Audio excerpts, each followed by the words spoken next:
This is DMG, and once again we are going to be doing a little bit of war games / wilderness terrain, and this is a rocky outcropping modular tabletop thing. Never fear, DMG is here.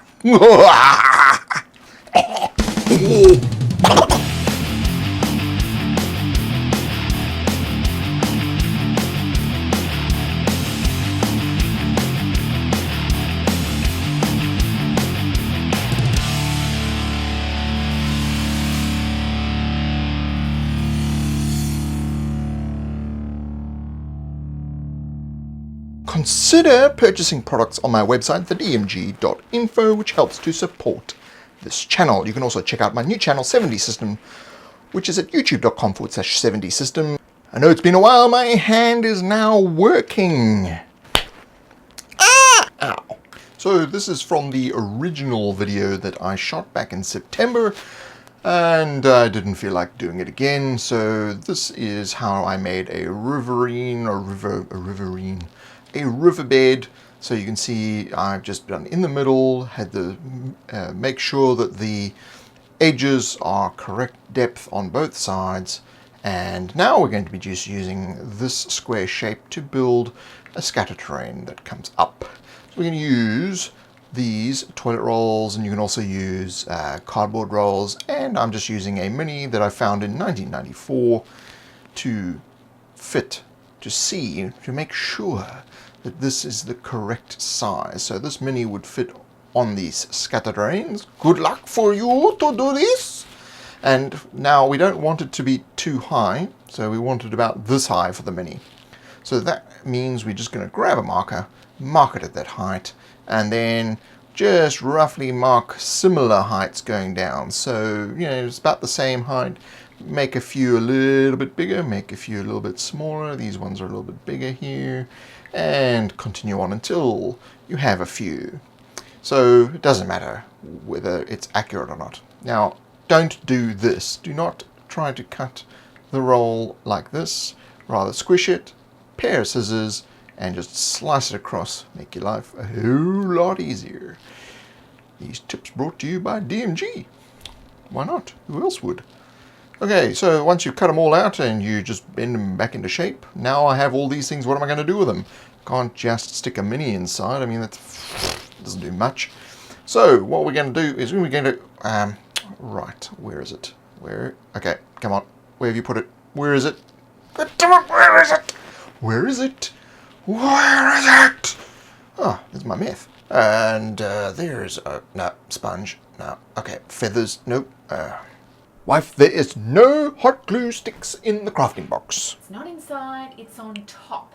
It's not inside, it's on top. Hey. Alright, so grab some cardstock, little piece like this, and we're just going to hot glue the base of one of these cardboard ring circles and another one and stick them down. And I'm just using multiple pieces of cardstock, but it doesn't really matter. You can do a whole bunch of these on one if you've got the space. And then cut them out. I'm using boots of speed, obviously, because otherwise this will be extremely... Oh yeah, and then we've got these things.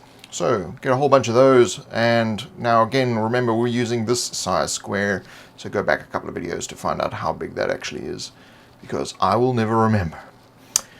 Alright, so we're just going to sort of loosely stack them how we want them, and then a little hot glue on the sides. I'm going to start sticking them together. And just jump ahead there, 1,000 League Boots, and on top we're going to just stick 1 and 2. So we have now our rocky outcropping circular hodgepodge thing. We're just going to make sure, see, this is now giving us cover, and we can have the mini on there, and he stands on all the little bits and pieces. So this is all good. So now I want to cover these holes that are happening here, so I'll just use some of the offcuts of the cardstock. Cut it to the right shape, hot glue down, and stick it down on top. And there we go, and just find another one. Is there another one? Oh yes, here we go. These, we don't want that there. So just 1,000 League Boots ahead, and away we go. So the other thing we're going to find is like this one here where you've got this overhang. We want to fill that up as well using cardstock like this. So cut the cardstock to the right sort of shape, stick it down with hot glue, and you can use a pair of scissors, just trim it to size. So now what we have these little gaps here. Just fill in with little strips of cardstock, and then I would just go around the edges with some hot glue just to seal it up nicely and, you know, just get it all sticking together. So here we get a little piece of cardstock, and we're going to crush it up into a ball. Crush it to make sure there's a lot of texture happening there, and we're just going to rip it up into about 1 centimeter strips.